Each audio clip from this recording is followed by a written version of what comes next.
You're tuned in to the DMV Hoops Podcast. This is John the Inscriptor, head girls basketball coach at St. John's College High School, and this is the DMV Hoops Podcast.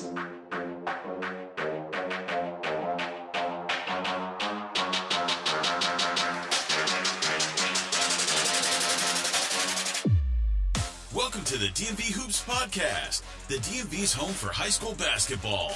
Hosted by Coach Cross and featuring Chelsie Cross. We bring you the latest news, interviews, rankings, recruiting buzz, and standout performances from the public and private school basketball scene across Washington, D.C., Maryland, and Virginia. Stream us on Spotify, iHeartRadio, Apple Podcasts, Amazon Music, Buzzsprout, YouTube, and everywhere podcasts are heard. Now, let's get into it. Here's your host, Kirk Cross. Welcome to the DMV Hoops Podcast. I'm Kirk Cross, and as always, she is Chelsie Cross. We're here at DMV Live. We're out on the campus of the Bullis School in Potomac, Maryland. We've got teams all around us. It's a little busier than it was earlier today, but I think Tamika Dudley's in the gym behind me, so people want to be in the building. We've got several college coaches here. I saw pizza just come past here, and the Potomac School is right in front of us with Coach Crystal. They are warming up.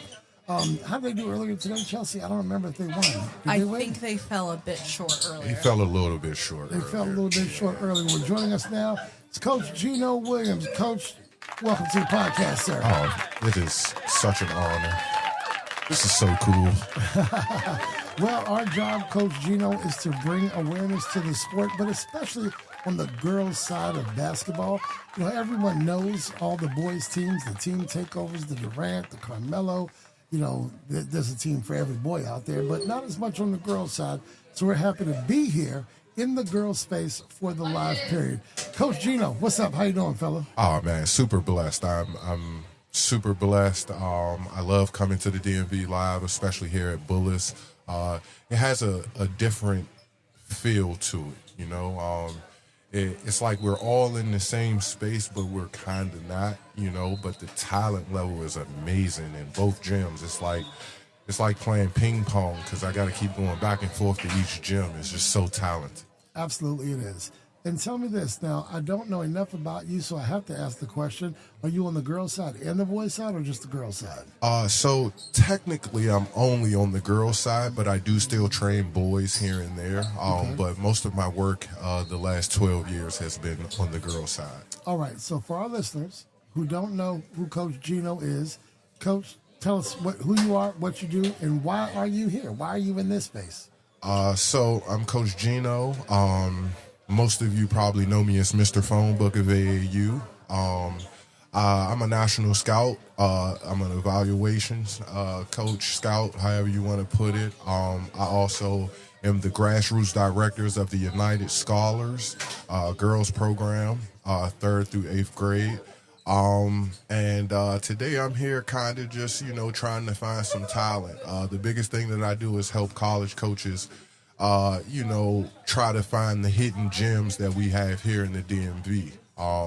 You know, for a lot of people that understand, you know, how talented this area is, you understand that some of the stars that you see in the WNBA or college basketball, they weren't stars 11th or 12th grade year. You know, Right. A coach took a chance on them, and then, you know, the chance turned into a dream. Coach, we're in the DMV. I would argue the best basketball in the country is right here on the boys and the girls' side. It's without a shadow of a doubt. When you look on the girls' side, you have a team standing in front of me like the Potomac School, who 10 years ago was not on the map. You have a team in good counsel with Sidwell that 15 years ago wasn't on the map, and then Coach Dudley came in, and here we are, and now she's at St. James. You have teams, though, who annually, like St. John's, Ireton's going to be good this year, PVI, good counsel, Elizabeth Seton. You know, you have teams like that who are always good. But then again, like you said, you have diamonds in the rough. I have it on good authority that the St. Andrew's Episcopal School is going to look a lot different this year than they looked last year. They made some changes. I work with that program. I work with St. John's. I work with Georgetown Prep. Yes. I work with the Landon School. The Holton Arms School, they didn't do so well 2 or 3 years ago in the ISL, and last year they played for a championship. Yes. So what do we attribute that to? Why the rise?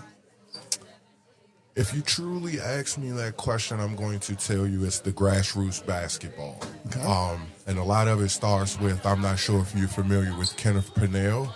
No, I don't think I am. Yes, Kenneth Pennell Winning Series, what it does is it brings all the top kids at the grassroots level in one building. Okay. And so what I know that it does is it shows kids how far they are on the measuring stick from their dream. Okay. And that's 4th, 5th, and 6th grade. You understand what I'm saying? Because at those grades, that's when, the top talented kids are really getting pushed out on the media sites and things like that. And so to be able to go to an event like that and compete with kids like that, it puts you in a different mind frame. I always tell my kids when we go to Winning Series, don't look at the kids' game, look at what they do off the court. Okay. And what I mean by that is, are they resting? Are they up and going to 55 games and continuously walking? No, they're sitting down. They're probably going to watch the same court for about 2 to 3 hours until they play again. I tell them to watch what they eat. They don't go eat pizza and fries with cheese and, things like that. They're eating fruit.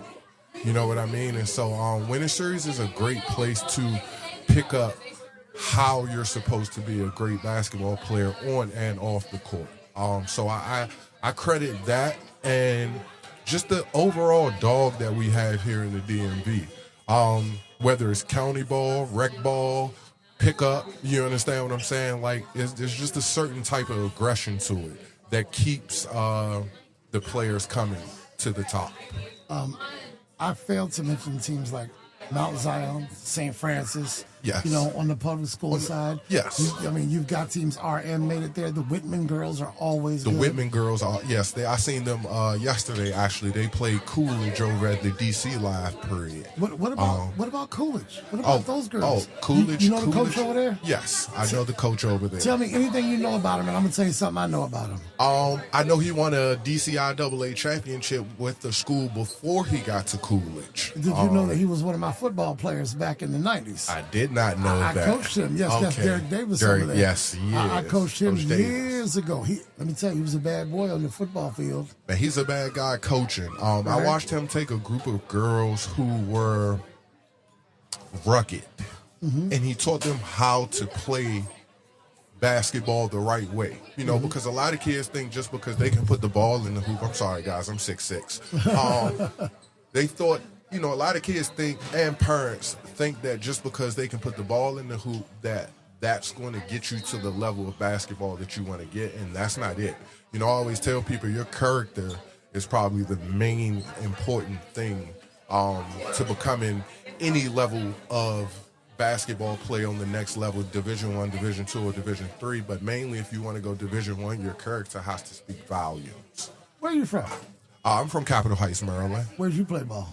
Forestville High School. Forestville, it's no longer there, is it? No longer there. I was actually the first graduating class of the Forestville Military Academy. Right, because they turned it into a military academy. Right. Yes. You're too young. I go way, way back. So you back when I'm back to Turkey Thicket in D.C. Ooh. Yeah. Yeah. With Donald Hodge. Yes. So I heard about Hodge. They say he was a bad man. He was a bad boy. He was a bad boy. So I'm back Turkey Thicket. I'm back to Mackin. Okay, yes. Before it was McNamara. Yeah, yes, that's what I heard. That's where I am, dog. Okay. So I'm a little bit older. So I'm more so, I guess you can say, new school when it comes to the girls' basketball. I've been here for 12 years, so I've seen it switch over. Right. We went from the Angel Reese's to the Giselle Banks now. Right. You know what I mean? And it's been very, very exciting. Living in the DMV, I say the closest area that we have to us is New York. Right. Right? Just talent-wise. Texas is close, but Texas is so big that it spreads itself out that you don't really get to see the full nature of it. Right. Because New York and DMV are close, it's you see the talent. The food has just got here, ladies and gentlemen, for the coaches, and I am excited. Okay. Outside of that, though, it's the area alone makes you want to be great. You know, like you said, you mentioned Tamika Dudley. You mentioned Coach Crystal over here at Potomac School. I also got to shout out Nyla Curry from Potomac School. Super freshman. She'll be going into her sophomore year this year. I think yesterday she had 2 games, 24 and 19. Right. She's starting to get her confidence.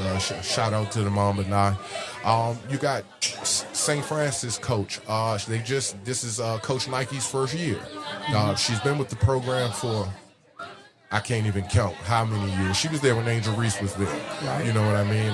But now she's taking over the program.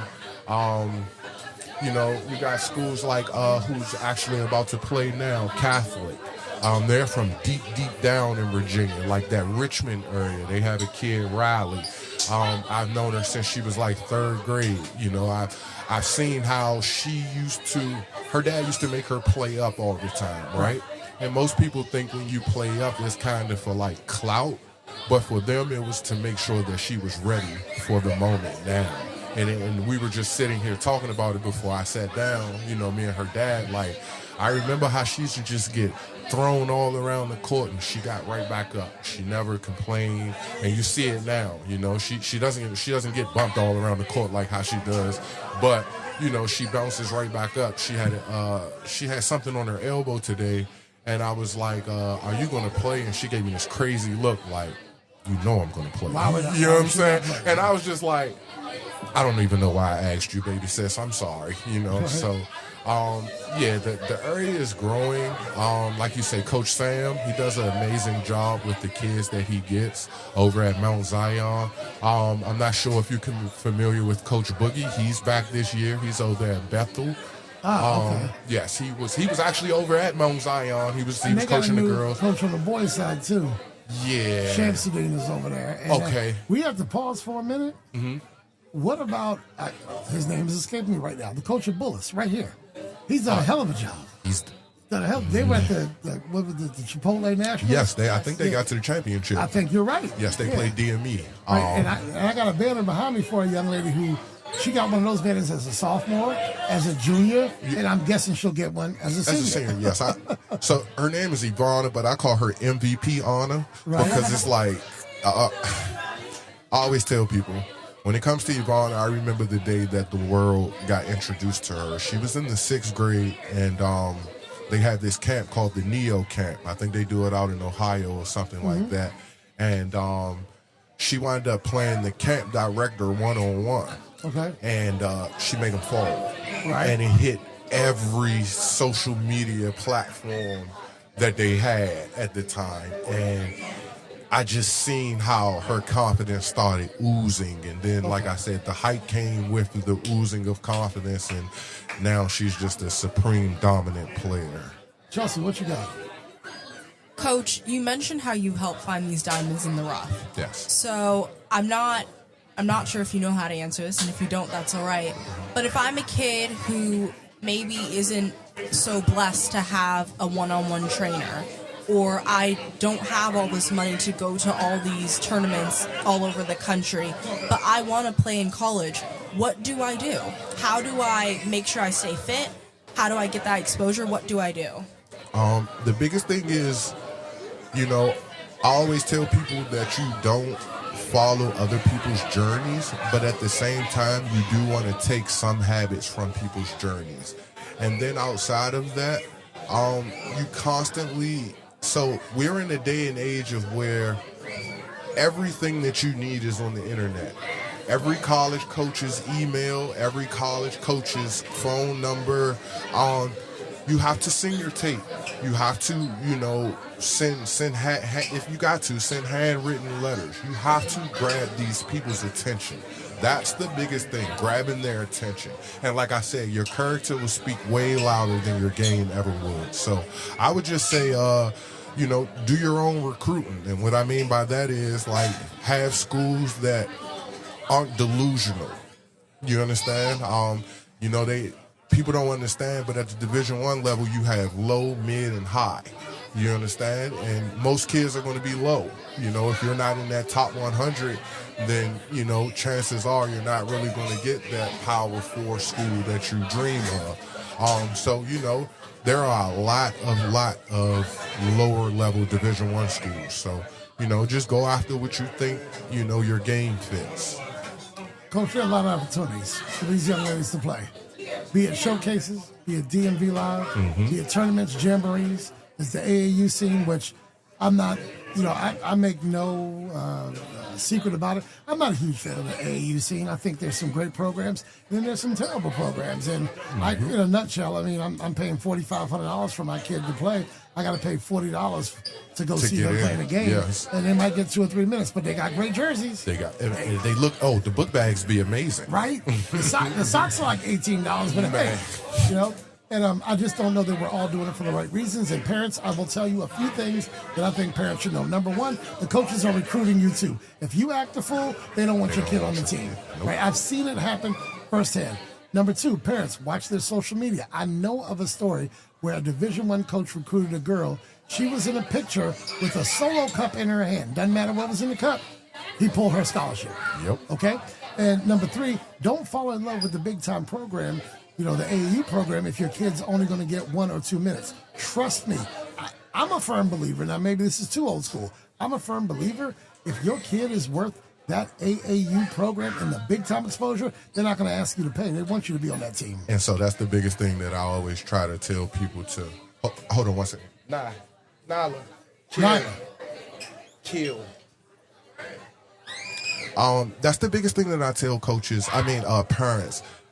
It's not about the name on your chest. It's about your child getting the reps. Right. How are you going to get better if you're only getting in 1 minute a game? Exactly. It's just not physically possible. It's always good to go to a takeover, Durant, you got your Elevate Elites, your United Scholars, your Washington Warriors, programs like that. I'm never going to sit here and bash any programs, but we do have programs in the area that, are basically just trying to compete with each other. And when I feel like when you get into that type of battle in AAU, it always turns bad. Right. The kids should always be the number one priority. Right. Absolutely. Chelsie, what you got? Yeah, maybe you mentioned grassroots. You mentioned kind of how you build up these children, show them their goals. Maybe talk about what different goals look like, or maybe talk about how it's okay that different people have different goals. Maybe speak on that. Yeah, for sure. Everybody comes in with this Division I mentality, and I kind of understand it to a degree. The biggest thing is like I said, understanding yourself.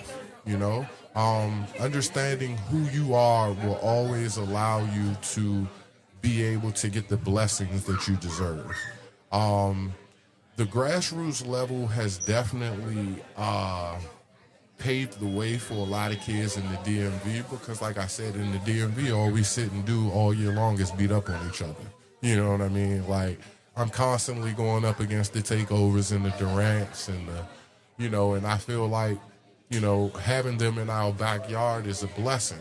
Most programs won't say that, but I feel as though having a takeover, Durant, your GLP, shout out to Coach Milton, good counsel.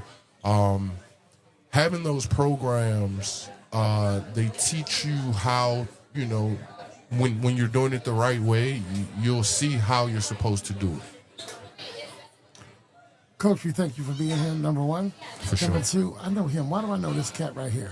Oh, that's Zoe's dad. Zoe Osby. She's at SMU. Yes. Where did she play before? She was at Seton.